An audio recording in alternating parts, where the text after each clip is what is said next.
কথায় আছে জীবনে যা পেয়েছো সেটা নিয়েই ভালো থাকো, বেশি আশা করলে না তাতে দেখবে দুঃখ ছাড়া আর কিছুই পাবে না। এটা কিন্তু একদম ঠিক। হ্যালো এভরিওয়ান, আমি সুস্মিতা। আমার নতুন একটা ভিডিওতে সবাইকে অনেক অনেক স্বাগত জানিয়ে আবার একটা নতুন ভিডিও শুরু করছি। ভিডিওটা যারা যারা যেখান থেকে দেখছো সবাইকে রাখি বন্ধনের শুভেচ্ছা। যাদের ছেলে মেয়ে যেইভাবেই থাকুক না কেন সুস্থ থাকুক আর ভালো থাকুক। আর আজকে না রাখি বন্ধন, আমার মেয়ে কালকে হুট করে ওর বাবাকে বলেছি, বাবা তোমাকে না রাখি পরাবো।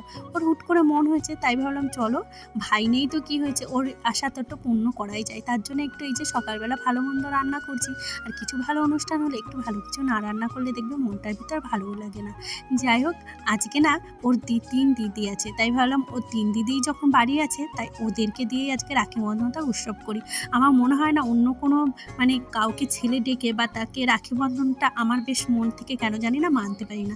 দেখো, নিজেরই হয়, পরই হয়। আমার মেয়ের যদি কিছু হয় না, ওর বোনের সাথে যেমনই সম্পর্ক থাকুক না কেন ওরাই কিন্তু দৌড়ে আসবে, আর ওদেরও কিছু হলে আমরাই কিন্তু দৌড়ে যাব। ওই রক্তের সম্পর্কটা না কোনোদিনও ফেলে দেওয়া যায় না।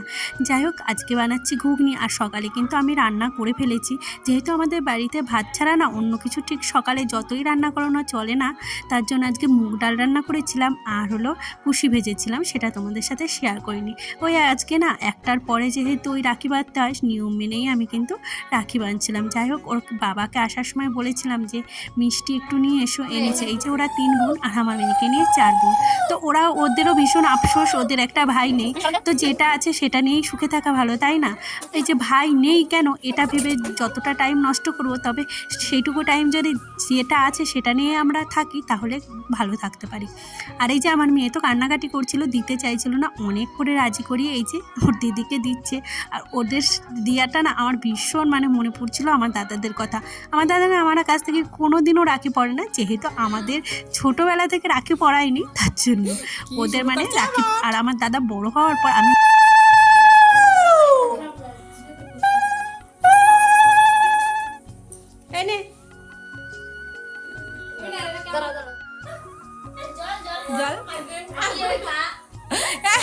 আমাদের মধ্যে যেমনই সম্পর্ক থাকুক না কেন ওদের মধ্যে যেন এইভাবে সম্পর্কগুলো সারা জীবন ভালো থাকে। আর এই যে দেখছো, বিকালে আমি রেডি হয়ে গেছিলাম, যেহেতু ওই যে একটা মেয়ে মারা গেছে, কি যেন মেয়েটার নাম, সরি আমি এখন ভুলে গেছি, সেই মিছিলটাই বেরিয়েছিলাম আর কি সবাই মিলে। প্রথমে যেতে চাইছিলাম না, একটু লজ্জা লাগছিল, কেননা এইরকম মিছিল আমি কোনোদিনও বেরোইনি, ফার্স্ট টাইম। তবে হ্যাঁ, পাশের বাড়ির দিদিটা একটু বললো, তাই আমি না বেরিয়ে থাকতে পারলাম না। তবে হ্যাঁ, আমার মেয়েও বড় হচ্ছে, জীবনে কার কোথায় কীভাবে বিপদ আসে সেটা তো বলা যায় না। আর দেশের আইন কিন্তু এখনও দেখো ওদের কোনো শাস্তি দিচ্ছে না। আর আমাদের বাড়ির সামনে হচ্ছে ঝুলন, আজকে আর বেশি কিছু দেখালাম না, এর পরের দিন তোমাদের ভালো করে দেখাবো।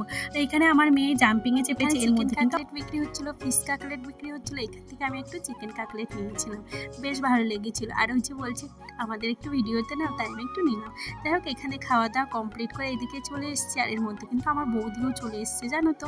বৌদি আসার কথা ছিল, একটু রাত হয়ে গেছে। যাই হোক, আজকে ভিডিওটা কিন্তু এখানেই শেষ করলাম। ভিডিওটা ভালো লাগলে প্লিজ একটা লাইক আর কমেন্ট করে যেও। তো